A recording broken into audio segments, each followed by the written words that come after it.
السلام علیکم ورحمۃ اللہ وبرکاتہ. نحمده ونصلي ونسلم على رسوله الكريم وعلى آله وصحبه أجمعين. أما بعد. برادران عزیز، جیسے ہمارا ایک سلسلہ جاری ہے اور ہم لیلۃ القدر کے فضائل و برکات کے بارے میں سماعت کرنے کی سعادت حاصل کر رہے تھے. ہم نے یہ جانا تھا کہ اللہ تبارک و تعالی نے قرآن مجید میں لیلۃ القدر کی برکتوں کو بیان کرنے کے لیے مستقل ایک سورہ نازل فرمایا، جسے ہم سورہ قدر کے نام سے جانتے ہیں.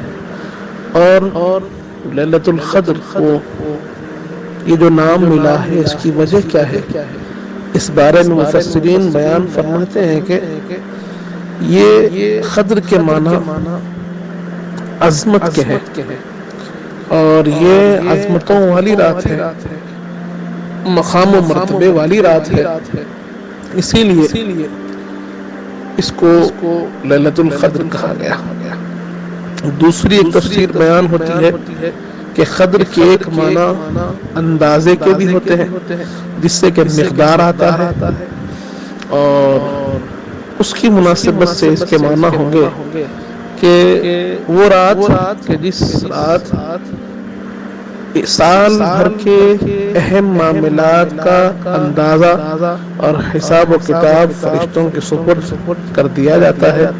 اس کے بارے میں اللہ تبارک و تعالی خود سورہ قدر میں ارشاد فرماتا ہے کہ تنزل الملائکۃ والروح فیہا بإذن ربہم من کل امر، کہ جبرائیل امین اور فرشتے اس رات اترتے ہیں، نازل ہوتے ہیں تمام اہم معاملات کے ساتھ. اور مفسرین اکرام بتاتے ہیں کہ حیات، موت، رزق، نکاح سے تمام اہم معاملات اس رات اللہ سپرد کر دیتا ہے فرشتوں کے، کہ جو سال بھر ہونے والے ہیں.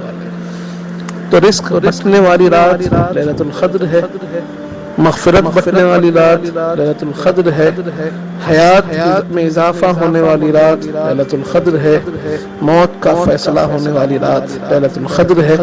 تو یہ تمام اہم معاملات کا جو اندازہ، جو مقدار ہے سال بھر کی، وہ اس رات تقسیم ہو جاتی ہے، اس رات فرشتوں کے سپرد کر دی جاتی ہے. اس لیے اس کو لیلۃ القدر کہا گیا.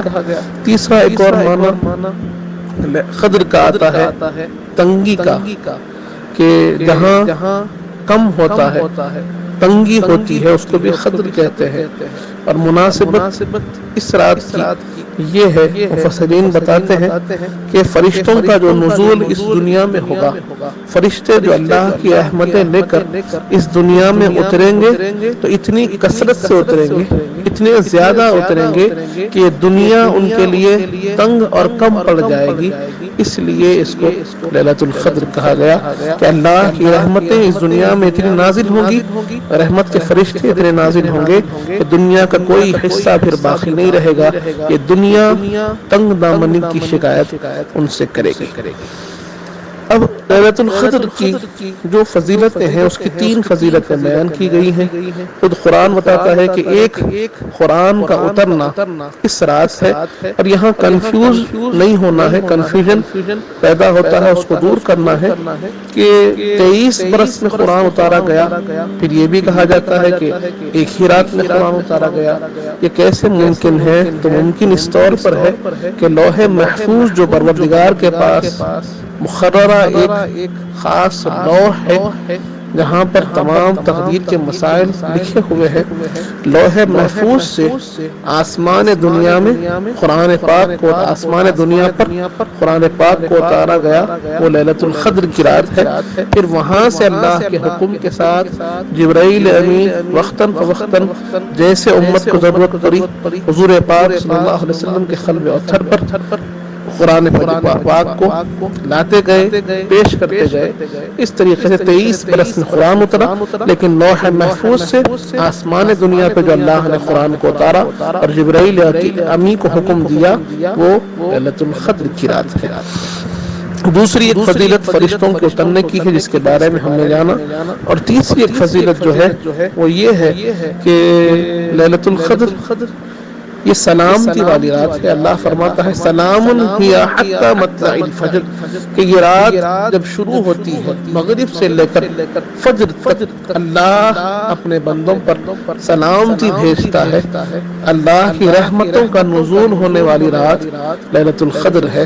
تو یہاں پر ایک بات اور عرض کر دوں، حدیث پاک میں آتا ہے من خام لیلۃ القدر ایمانا واحتسابا غفر ما تقدم من ذنبه، اور کما قال رسول اللہ صلی اللہ علیہ وسلم، صحیح بخاری کی حدیث ہے، میرے آقا فرماتے ہیں کہ جس کسی نے لیلۃ القدر میں قیام کیا، نماز پڑھی، اللہ کی عبادت کی، اس کے تمام سابقہ گناہوں کو اللہ میٹ دے گا۔ تو ہم نے یہ سنا تھا کہ جو رمضان میں قیام کرتا ہے اس کو اللہ تمام گناہوں کو میٹتا ہے، رمضان کے روزے رکھتا ہے اللہ تمام گناہوں کو میٹ دیتا ہے۔ اب یہاں پر ایک رات کا سوال آ گیا ہے کہ اگر اللہ کے بارگاہ میں ایک رات ایمان کے ساتھ اور تقوی پرہیزگاری کے ساتھ کوئی عبادت کر لے تو میرے آقا فرماتے ہیں کہ لیلۃ القدر کی برکت ہے کہ تمام کے تمام گناہ، 50 برس کے گناہ، 70 برس کے گناہ، 40 برس کے گناہ، جتنے گناہ ہم سے ہوئے ایک رات کے بدلے میں، ایک رات کے صدقے میں، ایک رات کی برکتوں کی وجہ سے اللہ تبارک و تعالی تمام گناہوں کو میٹ دے گا، اور بندہ ایسا ہو جائے گا جیسے اس نے ابھی کا ابھی اپنی ماں کے پیٹ سے پیدا ہوا ہے، کیونکہ حدیث پاک کے واضح الفاظ ہیں التائب من الذنب کمن لا ذنب لہ، کہ جو توبہ کرتا ہے اللہ اس کے تمام گناہوں کو میٹ دیتا ہے۔ یہ قدر والی رات لیلۃ القدر وہ رات ہے کہ جس میں اللہ تبارک و تعالی بندہ مومن کے تمام سابقہ گناہوں کو میٹ دیتا ہے۔ یہ اللہ کا فضل، اللہ کا کرم ہے۔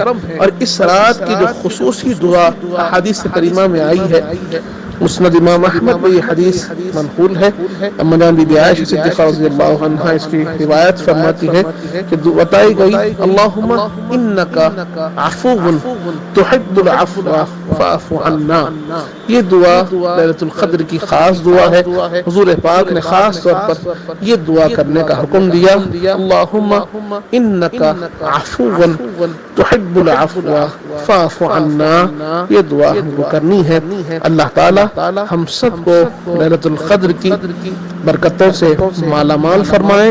ہمارے ہاتھ میں 4 طاق آتے ہیں، اللہ ان کے صدقے میں، اللہ حضور پاک کے صدقے میں ہمیں لیلۃ القدر نصیب فرمائے۔ السلام علیکم ورحمۃ اللہ وبرکاتہ۔